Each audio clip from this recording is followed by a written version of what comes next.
Alors, quand on parle de diffamation, parce que c'est pour la raison pour laquelle vous êtes là aujourd'hui, diffamation, on parle nécessairement également de saine communication en copropriété.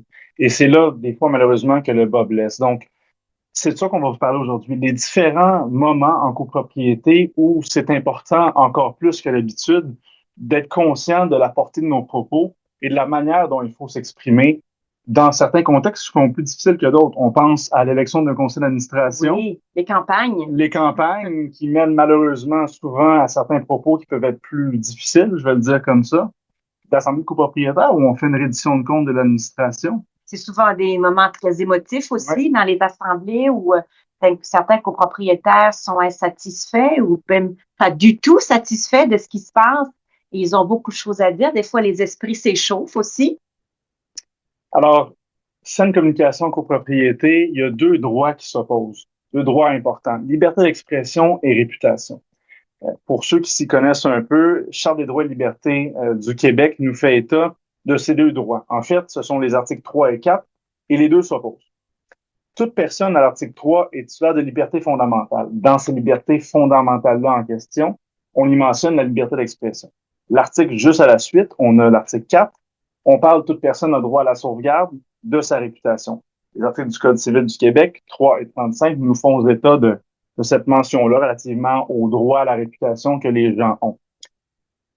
Ça, c'est pour mon petit topo relativement à liberté d'expression et réputation, deux droits qui sont établis dans nos chartes et dans notre Code civil du Québec. Mais la diffamation, qu'est-ce que c'est la diffamation? Parce que c'est un mot qu'on entend malheureusement des fois à toutes les sauces, C'est là. très galvaudé comme terme aussi. Exact. Et la Cour d'appel nous donne une définition, je pense, qui est particulièrement pertinente et encore aujourd'hui utilisée souvent dans les jugements de ce qu'est la diffamation. Donc, Société Radio-Canada contre Société, en fait, Radio 7 Îles, donc déjà de 94, mais c'est encore très pertinent. Alors, ce qu'on vient de dire, c'est que la diffamation, c'est l'atteinte fautive à la réputation d'autrui par une communication, que ce soit de propos ou d'écrit, donc de manière verbale ou par écrit, qui font perdre l'estime ou la considération de quelqu'un ou encore qui suscitent à son égard des sentiments défavorables ou désagréables.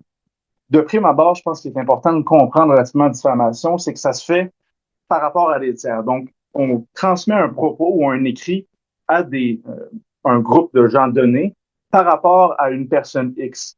Donc, la diffamation se comprend selon l'impact que va avoir le propos à l'égard de ces tiers-là sur la personne X. Est-ce que cette personne-là va se voir à l'égard des autres? Ben, est-ce qu'on va avoir une mauvaise perception de cette personne-là en raison du propos en question? Donc, c'est ça la diffamation. C'est d'affecter la crédibilité de quelqu'un puis la réputation de quelqu'un à l'égard des gens qui écoutent ou entendent le propos. En copropriété, comme on mentionnait, c'est malheureusement un terreau fertile pour la diffamation. Il y a plusieurs moments dans la copropriété ou façons de s'exprimer qui font en sorte que malheureusement, des fois, il y a de la diffamation. On pense rapidement.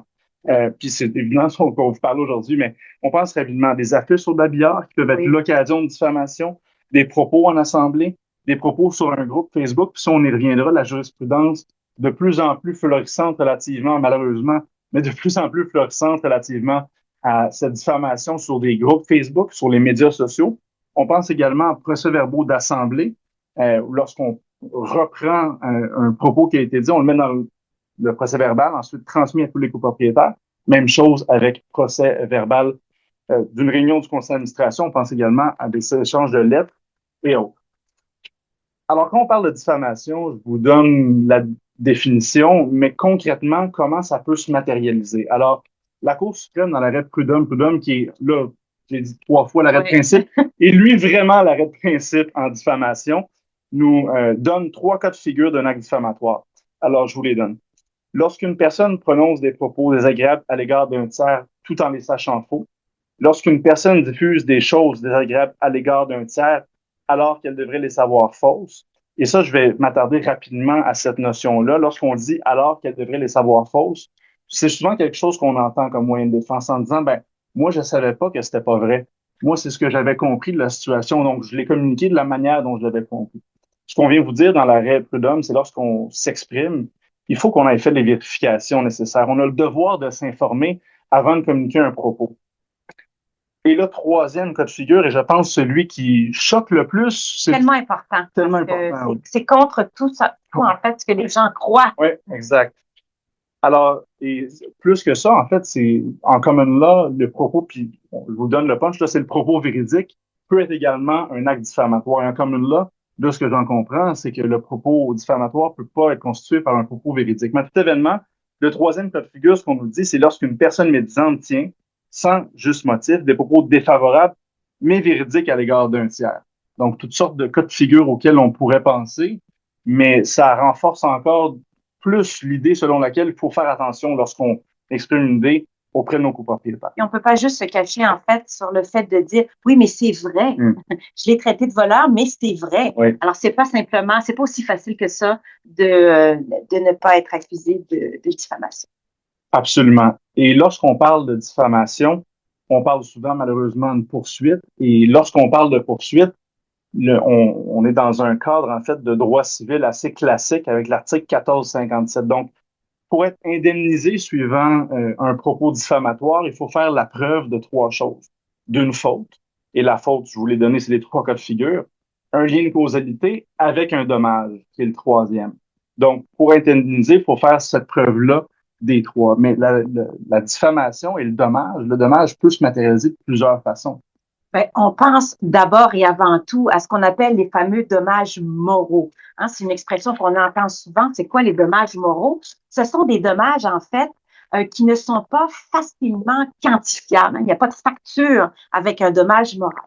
Alors, c'est par exemple une perte de sommeil, de l'anxiété, du stress, se sentir comme un paria dans la copropriété, voire même des fois être obligé de quitter la copropriété. On entend des fois des histoires comme ça où une histoire qui a fait boule de neige, on s'est acharné, et puis il y a une personne qui nous dit, ben, moi, j'ai pas le choix, je me sens plus bien chez moi, je dois vendre mon unité. Alors, principalement, les dommages qu'on va réclamer en matière de diffamation, ce sont ces fameux dommages moraux. Alors, stress, perte d'estime de soi, j'ai parlé de l'insomnie, mais ça peut être aussi différentes problématiques, avoir besoin de consulter, ça peut résulter en de l'absentéisme au travail, à des difficultés familiales ou des difficultés, même des problèmes de couple. C'est vraiment quelque chose de très prenant. Et je rajouterais que dans un contexte de copropriété, où les gens, c'est leur résidence, ils y vivent, la diffamation a encore une couche supplémentaire dans les conséquences sur la personne parce que c'est là qu'elle vit. Donc, c'est difficile à chaque fois qu'elle va rentrer ou sortir de chez elle, qu'elle va prendre l'ascenseur, qu'elle va se retrouver dans le stationnement ou dans les espaces communs, elle va éventuellement être confrontée soit à là où les personnes qui l'ont diffamée ou encore au regard des gens qui ont entendu, qui ont subi les effets de ça.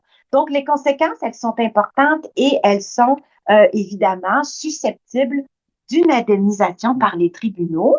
C'est une indemnisation monétaire. Dans ces cas-là, ben, comme il n'y a pas de facture, hein, ça va être, ben, qu'est-ce que ça représente? C'est quoi le niveau de conséquences néfastes et on va octroyer des montants forfaitaires. Également, Marie, des fois monétaire, mais on peut demander aussi une rétractation. Exact. Et j'y viens là-dessus, mais je voudrais d'abord aborder les dommages matériels parce que on a des dommages moraux, donc on subit toutes sortes de conséquences, mais on pourrait aussi envisager certains cas de figure où la diffamation va nous causer des dommages matériels. Alors, c'est un petit peu plus, je vais dire, rare, exceptionnel, mais il y en a. On a certains cas qu'on pourrait penser. Par exemple, Pierre-Alexis, un promoteur. Alors, un promoteur qui a encore des unités à vendre et qui fait l'objet, tort ou à raison, on va me dire, d'une campagne de salissage de la part de copropriétaires ou d'acheteurs déçus. Par exemple, ils vont placarder les ascenseurs, ils vont apostropher des potentiels visiteurs lors des visites libres. Ben, là, il y a potentiellement un dommage matériel qui est ben, la perte éventuellement d'une vente. Vous allez me dire, la preuve, elle n'est peut-être pas toujours super facile à faire, mais c'est un cas de figure où on pourrait retrouver aussi des dommages matériels. Le propriétaire qui, par exemple, se verrait à cause de cette diffamation-là, éventuellement perdre son travail ou s'avérer incapable de travailler ou de travailler à temps complet pourrait aussi être indemnisé. On pourrait aussi penser à des prestataires de services, par exemple le gestionnaire. Alors, on envoie malheureusement dans des copropriétés des campagnes contre le gestionnaire. C'est un ci, c'est un ça, il répond jamais aux appels, il est jamais là, on le paye pour rien. Bon, ben, ultimement, ce genre de comportement-là pourrait amener à la perte de contrat de la part du gestionnaire pour lequel il pourrait éventuellement prétendre avoir une indemnisation. Et ben, où est-ce qu'on va chercher cette indemnisation-là? C'est devant la cour, évidemment, c'est des recours judiciaires, et puis on est toujours en train de vous dire, les avocats, il faut saisir les tribunaux, mais on n'a pas le choix. Hein. La sanction, elle va venir des tribunaux et elle ne viendra pas de la Cour des petites créances pour ceux qui espéraient pouvoir se faire indemniser de façon assez simple devant la division des petites créances. Ce n'est pas une compétence de la Cour des petites créances. En fait, c'est carrément exclu du champ de compétence. Donc, on va se retrouver nécessairement devant les chambres civiles ordinaires, donc les cours ordinaires, ce qui va amener une difficulté supplémentaire à la personne qui allègue être victime de diffamation parce qu'elle va, dans la plupart des cas, avoir besoin d'un soutien juridique pour le faire. Et tu as raison, en plus du dédommagement, donc du dommage qu'on réclame, souvent, on va réclamer également ce qu'on appelle une ordonnance de rétractation. Alors, c'est quoi l'ordonnance de rétractation? Ben, la victime qui s'est vue diffamée dans un contexte de copropriété, par exemple, elle s'est fait diffamer, je ne sais pas, dans les espaces communs ou sur le babillard, comme tu nous l'as expliqué, ou encore carrément devant tout le monde à une assemblée de copropriétaires où elle a été blâmée dans le cadre d'un procès verbal, elle va demander à ce que ces propos-là soient rétractés. Et la rétractation, nécessairement, va devoir s'ajuster à la violation auquel elle répond. Donc, si ça a été publié dans un procès verbal, on pourrait très bien voir, dire, écoutez, un autre procès verbal devrait être émis se rétractant des propos. Et en fait, c'est quoi une rétractation? C'est demander aux responsables de la diffamation en fait, de s'excuser là, d'avoir tenu ce comportement et d'essayer de rétabiliser, rectifier là, la réputation du copropriétaire ou de l'administrateur ou de la personne qui a été comme telle diffamée. Et là, tu veux nous parler du contexte particulier de la copropriété. Absolument. Donc, évidemment, la copropriété, lorsque vous achetez, vous mettez de côté certains droits. Donc, je donne un exemple. Pour un règlement, on ne pourrait pas avoir un crocodile dans son condo. Chose qui pourrait peut-être être possible sous réserve des règlements municipaux dans une maison. Mais à tout événement, on accepte certaines limites pour évidemment respecter la collectivité. Et dans ces limites-là, ben, il y a celle également de la liberté d'expression. Donc, lorsqu'on est en copropriété, on doit jouer avec un contexte souvent qui est démocratique lorsqu'on s'exprime aux gens parce que faut élire un conseil d'administration, il faut se poser des questions en assemblée puis y répondre relativement, par exemple, transformation des parties communes. Ça peut être des choix qui sont difficiles, qui nécessitent des discussions difficiles. Et plus que ça, lorsqu'on est en copropriété, ce qui favorise la liberté d'expression, parce qu'il y a des choses qui défavorisent la liberté, en fait, on doit protéger plus la réputation, puis ça en faisait état relativement au fait que c'est chez nous, donc évidemment, on veut être bien chez nous. Il faut faire attention à ça. Ce qui pourrait favoriser la liberté d'expression, c'est le fait qu'en copropriété, lorsqu'un propos est exprimé, il est exprimé à un cercle restreint. Donc, c'est des gens qui, la plupart du temps, vont comprendre le contexte et vont, évidemment, il va avoir moins d'impact qu'une publication dans les journaux qui va toucher des milliers et des millions de personnes. C'est pas le cas en copropriété. Donc, l'impact est moindre. Ceci étant dit, il peut être tout aussi important. Mais ce sont des éléments à tenir en compte, autant l'aspect démocratique de la chose que le fait qu'on est dans un cercle plus fermé de gens qui entendent l'information et qui connaissent le contexte.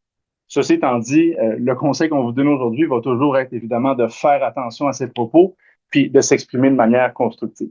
Mais je pense que c'est important d'insister sur, moi, ce que j'appelle un peu le concept de bulle. Oui. Dans une copropriété, dépendamment des moments propices, on va le dire comme ça, à une diffamation dont tu vas, je pense, les détailler Oui. là, et qu'on a listé tout à l'heure, il y a des moments qui sont peut-être où la fameuse bulle où les copropriétaires se retrouvent dans une bulle plus privée, où là, on doit avoir une possibilité de s'exprimer un petit peu plus grande, une liberté un petit peu plus grande que quand on a vraiment des événements où là, il y a potentiellement d'autres mondes que les copropriétaires qui pourraient être impliqués. Absolument. Et dans ces éléments-là, on les a listés. Donc, évidemment, les deux moments plus importants en copropriété, mais l'Assemblée des copropriétaires en est clairement un. C'est un lieu un peu comme, puis je vais vous faire état d'une décision en droit municipal. C'est un processus démocratique. Je veux pas, on est dans un cadre où il faut permettre une certaine liberté d'expression, puis un jugement intéressant nous fait état de ce que je vous dis. Donc, l'Assemblée copropriétaire constitue elle-même un forum démocratique. C'est le lieu privilégié par le législateur pour permettre aux propriétaires de convenir dans le lien prévu par la loi, donc évidemment en empêchant de diffamer, des règles qui régissent leur cohabitation. Donc, pendant toute l'année, on accumule un bagage, des fois de frustration, et c'est le temps ou jamais de les exprimer. Et lorsque je vous parle du lien à faire, en fait, en ce milieu démocratique-là de la copropriété, ou ça peut être au milieu municipal, ou ça peut être en chambre parlementaire, évidemment, c'est autre chose, mais vous comprenez le principe. L'arrêt Prud'homme nous fait état et nous dit, la démocratie municipale, et je fais le lien avec la copropriété, suppose la confrontation des points de vue, les débats ouverts, parfois vigoureux et passionnés. Les échanges sur des matières controversées ne peuvent exister que dans un climat de liberté. Et donc, c'est ce qui sous-tend les discussions en Assemblée. Si les règles entourant le déroulement de pareils débats sont appliquées de manière à laisser craindre à ceux qui participent d'être traînés devant les tribunaux, au moindre écart, la probabilité qu'ils choisissent de se retirer de la chose publique s'accroît. Donc, on vient, comme je mentionnais, style, donner une certaine bulle, faire état de cette bulle-là qui est nécessaire pour l'échange d'idées. Surtout que dans ces assemblées-là, on traite de sujets des fois très émotifs pour les copropriétaires. Hein. On peut penser par exemple quand la copropriété va débattre d'un règlement sur les animaux, par exemple. C'est souvent très émotif pour certains, très virulent même, ou sur les locations, hein, quand on veut limiter les locations. Donc souvent, ça vient chercher beaucoup d'émotions et beaucoup de fougue de la part des copropriétaires. Et le pendant de cette liberté d'expression-là, c'est le fait que la liberté qui est permise, c'est pas une carte blanche pour attaquer directement les administrateurs. Et ça, la Cour le rappelle depuis une dizaine, quinzaine d'années à tout événement dans ce que j'ai regardé récemment, le jugement. Donc, c'est assez constant.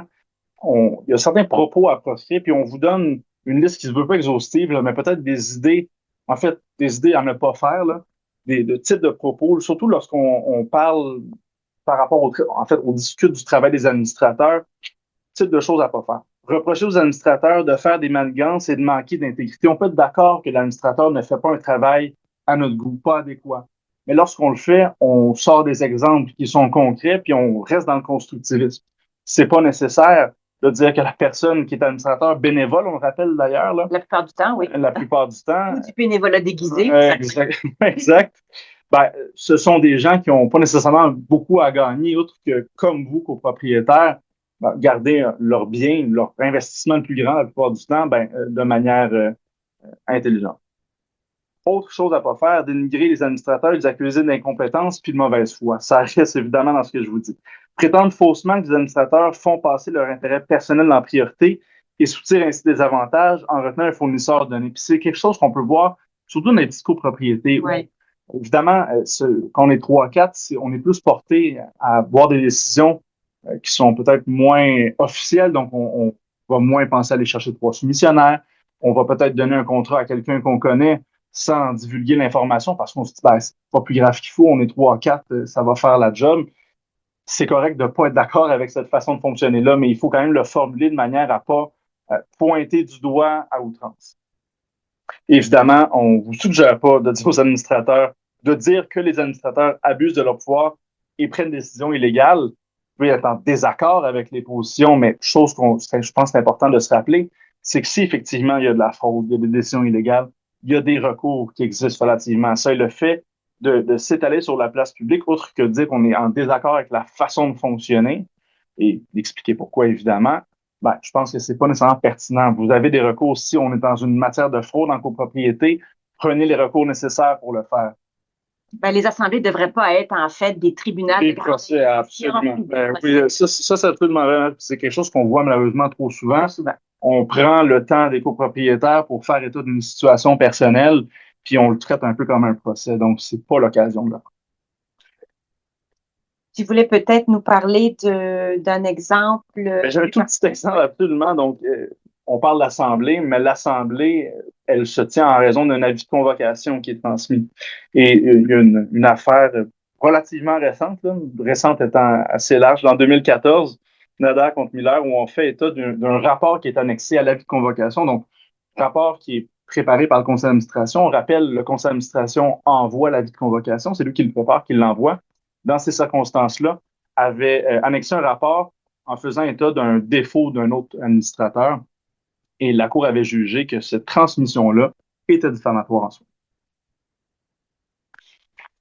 Alors, moi, je vais vous parler du deuxième, Oui, du deuxième état. deuxième, comment je pourrais dire ça, du deuxième moment crucial Ouais, annuel, là, ouais. où très propice à toutes sortes d'actions diffamatoires, toutes sortes de propos tenus, c'est les fameuses campagnes. Ouais. Euh, J'aurais le goût de dire présidentielle, mais je ferai pas de lien pour l'élection du conseil d'administration. Alors, dans une copropriété, on a toujours deux cas de figure. Hein. Soit personne veut être administrateur, soit il y a plein de monde qui veut être administrateur. Ouais. Et là, on a des véritables campagnes. Vous avez tous certainement des exemples en tête. Les gens courent les procurations, on envoie des lettres anonymes, des tracts en dessous des portes. Une véritable campagne politique qui se tient. Et souvent, on va avoir des éléments qui sont très dérangeants et même des propos diffamatoires. Par exemple, exemple classique qu'on voit, des lettres qui viennent dénigrer les candidats en poste ou les candidats dont on suppose qu'ils vont se représenter pour un candidat. Donc, on a toutes sortes de variantes de ces lettres-là. Des lettres anonymes qui, on le sait, en copropriété, restent peu souvent anonymes. On finit toujours par trouver d'où ça vient assez facilement. Alors, c'est soit des lettres anonymes, soit encore, on va le voir dans la propre présentation d'un candidat. Alors, tu as certainement assisté à des assemblées comme ça, on en voit régulièrement, où quelqu'un présente sa candidature et sa présentation est en fait un lynchage des autres candidats en disant, ben moi, je veux pas ça. Moi, je vous propose la transparence, je vous propose de bien gérer, puis je vous propose de ci, puis l'autre, non. Puis a fortiori, ça veut dire que les autres, non. Alors ça, évidemment, ce sont je vais dire des mines à diffamation parce que ce sont souvent dans ces écrits qui sont envoyés la plupart du temps, j'en suis convaincue, de façon rapide et en pleine fougue, sans trop de réflexion, qui peuvent être très dommageables. Je vous parle d'écrits, mais elles peuvent se faire aussi tout à fait verbalement lors d'une assemblée de copropriétaires. Alors, même une proposition verbale ou un commentaire d'un copropriétaire lors de l'élection du conseil d'administration peut contenir souvent des éléments qui sont très problématiques. Puis Marie, je pense à un cas de figure où moi j'avais vu en fait une résolution, comme tu dis, qui avait été proposée, qui avait été mise dans l'avis de convocation, qui était en soi diffamatoire. On attaquait, pardonnez-moi, directement. En fait, c'était discriminatoire, plutôt diffamatoire, mais la proposition en soi, la résolution, quand vous proposez un vote, là, faites attention aussi à ce qu'on dit. Là, on peut pas proposer n'importe quoi. Là. C'est évident, c'est évident. Et je vous dirais, si vous avez encore là si vous désirez faire campagne, parce que c'est pas illégal de faire campagne, puis mon propos n'est pas celui-là. Si vous voulez faire campagne, de toute façon, je vous dirais qu'au niveau de la réception d'un copropriétaire, l'expérience nous dit souvent que vous devez vendre, vous, ce que vous allez faire. Vous n'avez pas besoin de vous vendre en démolissant d'autres personnes. Et c'est pas payant du tout comme stratagème. C'est souvent excessivement mal perçu. Et ça va être perçu par les copropriétaires comme voulant amener la copropriété dans un contexte de litige qui n'est pas du tout ça qu'on vient chercher. Je veux parler aussi des fameuses pétitions qu'on voit. Alors, les pétitions qui arrivent de toutes sortes de parts avec des signatures, des fois vraies, des fois fausses en plus. On a tout cet aspect-là dans les pétitions qui comportent aussi souvent des éléments qui sont problématiques.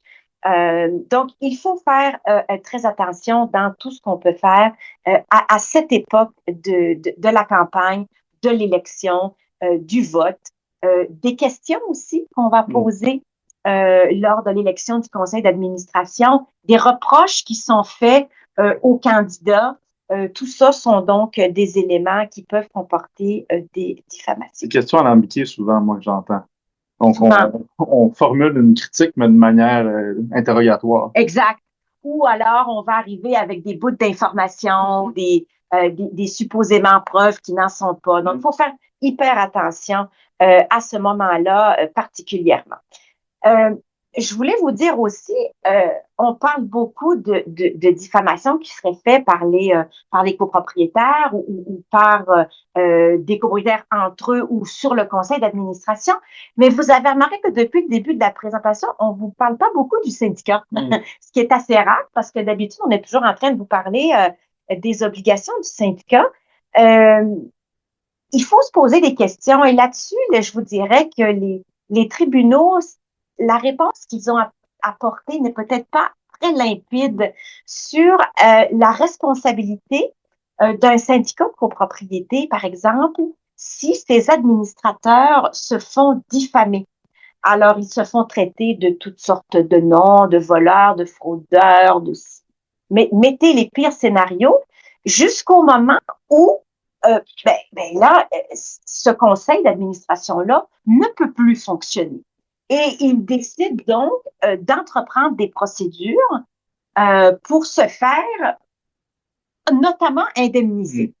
Et ces procédures-là sont intentées par le syndicat lui-même. Donc, non pas par la personne qui se fait personnellement diffamer, mais par, si vous voulez, la personne dont il est le mandataire, qui est le syndicat de copropriété. Et dans un jugement assez récent, 2023 quand même, la Cour est venue accepter cette façon de faire-là en disant, ben oui, le syndicat peut très certainement réclamer des dommages au nom de ses administrateurs diffamés, ce qui nous amène à réfléchir un peu plus loin, à savoir quel est le dommage du syndicat, si ce n'est son obligation de protéger, si on veut, ses administrateurs. Quel est le dommage qui est amené au syndicat? Pas très évident. Puis quand on en a parlé ensemble, c'était pas super facile de trouver quel est le dommage au syndicat. Je vous dirais que le dommage, probablement le plus évident, c'est celui que son conseil fonctionne pas, que son conseil passe son temps à se défendre ou à se justifier à l'égard d'un copropriétaire ou d'un groupe et que, ce faisant, il ne fait pas ce qu'il est supposé faire, c'est-à-dire entretenir l'immeuble. Et je vais, le temps file, donc je vais aller vite sur le dernier point que je voulais vous parler. À l'inverse, et la tendance qui existait des tribunaux avant ce jugement-là était que pour tous les actes de diffamation, l'administrateur n'était pas par ailleurs représenté par le syndicat. Donc, si moi, administrateur, je me mets à insulter les copropriétaires, on estimait que je ne le faisais pas au nom du syndicat, mais que je le faisais en nom personnel et que par conséquent, je n'étais pas couvert dans mon rôle de mandataire et que je n'étais non pas, en conséquence non plus, assuré par l'assurance que je détiens en titre d'administrateur. Alors, comment tout ça va s'enligner pour la suite? Il y a quand même en fait très peu de jugements sur ce sujet-là. Comment le jugement de 2023 va être suivi à ce niveau-là? Je peux vous dire que à la base, les administrateurs, lorsqu'ils sont poursuivis personnellement pour toutes sortes de raisons, dont des actes diffamatoires, parce que souvent c'est un mélange de toutes sortes d'affaires, l'assureur a tendance à les représenter dans le cadre de la procédure. Donc, on verra un petit peu avec le temps comment tout ça va se moduler. Et tu veux nous parler ensuite des tiers et surtout des réseaux sociaux Absolument. pour conclure cette Ouais. présentation. Alors, réseaux sociaux, c'est, je pense, malheureusement, ce qui est l'avenir en matière de diffamation. Ça fait drôle de dire ça comme ça, mais à tout événement, un jugement assez récent qui a été publié là dans les derniers jours, qui est intéressant dans cette question-là, parce qu'on parle de diffamation de propriété puis de réseaux sociaux. Alors, de quelle façon un propos qui est transmis sur cette plateforme, dans les circonstances, c'était Facebook, peut être diffamatoire et les actes qu'on peut faire sur la plateforme sont diffamatoires en soi. Donc, dans le jugement en question dont je fais mention, c'est un cas assez classique où deux administrateurs sortant et entrant, je ne sais pas entrant le bon mot, mais tout événement, deux administrateurs qui ont une prise de bec et il y a une communication d'une des administratrices sur un groupe Facebook. Groupe Facebook qui contient, dont font membres, les copropriétaires, pas tous, je pense, une bonne partie des copropriétaires, mais c'est pas des groupes officiels. Puis ça, c'est important de le mentionner. Un groupe Facebook ne remplace pas une assemblée des copropriétaires, ne remplace pas une réunion du conseil d'administration. Ça demeure un groupe informel si les gens souhaitent discuter entre eux. Et dans les circonstances, la personne en question avait fait un plaidoyer à l'encontre d'un des administrateurs en vue d'une élection. Et la Cour a jugé que le propos en soi était diffamatoire, mais plus que ça, ce qui retient notre attention, c'est certains éléments que je vous mentionne. Première des choses, l'administratrice, la copropriétaire en question, était la fondatrice, pas la fondatrice, pardonnez-moi, était l'administratrice du groupe Facebook. Donc, c'est elle qui gérait un peu le trafic sur le groupe Facebook. Et plus que ça, c'était, en fait, ce que la Cour a retenu, c'est qu'elle répondait à certains commentaires et d'autres commentaires non. Donc, les commentaires qui allaient dans son sens, elle y répondait évidemment dans son sens pour mousser le point. Et les commentaires qui allaient trop loin, qui allaient plus loin que sa propre diffamation à elle, elle n'y répondait pas. Et ça, la Cour prend ça dans son raisonnement afin d'octroyer une somme monétaire de 10 000 quand même, c'est pas rien. C'est important en matière de diffamation. Ouais. Vous allez dire, c'est pas beaucoup pour être diffamé. Non, au Québec, notre réputation vaut visiblement moins cher que chez notre voisin américain. Mais c'est une grosse condamnation en matière de diffamation. C'est important. Puis ça nous allume surtout sur le fait que vous n'êtes absolument pas protégé parce que vous êtes en arrière de votre écran. On lit des fois des messages sur des groupes, sur des courriels, sur des textos qui sont envoyés des fois en plein milieu de la nuit, dans un état peut-être qui ne justifiait pas l'envoi, avec des conséquences atroces. En fait, il se lit des choses, même des menaces sur ces réseaux sociaux-là et sur les différents moyens de communication qui sont absolument effrayants. Et je pense que ce qu'il faut retenir, c'est de faire excessivement attention et qu'il n'y en a pas de protection parce que vous êtes en arrière de votre écran et que ça peut très bien vous revenir en pleine figure. Et je pense que c'est comme ça qu'on va conclure puisqu'on parle trop comme d'habitude. C'est sûr. Je sais que non, mais... Non, mais on sait que oui. C'est sûr, là, en fait, je pense que le mot qui résume le tout, c'est prudence. Prudence dans vos échanges à l'intérieur et à l'extérieur de votre copropriété sur ce qui s'y passe, sur ce que vous pensez qui s'y passe. Évidemment, vous êtes copropriétaire, vous êtes administrateur, vous avez toute la liberté pour pouvoir exprimer votre position, mais elle doit se faire dans les limites et dans le respect des règles qui s'imposent à tout le monde, en fait, et que si vous ne le faites pas, vous êtes susceptible de vous voir condamné. Et mon petit doigt me dit que les tribunaux vont avoir du travail dans les prochaines années sur ces questions-là, notamment à cause de toutes la vitesse à laquelle les échanges se font maintenant désormais en matière de copropriété. Peut-être en vous quittant, vous parler un petit peu des activités qui vont suivre ce Speed Condo. Alors déjà, prochain Speed Condo, 9 avril prochain, comment gérer les locataires? Alors, autre source de problème dans les copropriétés, ce sera notre collègue Anissa qui traitera de ce sujet-là. Il y a aussi les Je rencontre mon avocat, je rencontre mon notaire qui sont à l'agenda très fréquemment. Donc, je vous invite à aller consulter notre site Internet pour pouvoir avoir toutes les réponses possibles. Si vous avez encore des questions sur la formation aujourd'hui, puis que vous n'avez pas eu malheureusement l'occasion de les poser, encore là, rendez-vous sur le site. Prenez rendez-vous avec nous, c'est gratuit, 15 minutes gratuit. On se jase ça autour d'un café, chacun de notre côté, mais autour d'un café, on répond à vos questions. N'hésitez pas aussi à suivre nos balados condos tous les lundis. Vous recevez un nouveau petit balado sur des sujets. Donc, cette semaine, on traitait de l'achat en copropriété. Lundi prochain, on va traiter des animaux en copropriété. Et enregistrez-vous aussi à notre infolettre. Vous allez recevoir toutes les informations, tous les suivis, toutes les formations qui s'en viennent aussi. Et vous allez être à la fine pointe de toutes nos informations. Alors, merci beaucoup, Pierre-Alexis, pour ce Merci à toi. condo. Merci beaucoup à vous de participer toujours en très grand nombre à ces activités. Nous, ça nous fait toujours plaisir de traiter de ces sujets-là. Ça nous oblige à faire une réflexion aussi sur les sujets et on se voit donc à très bientôt.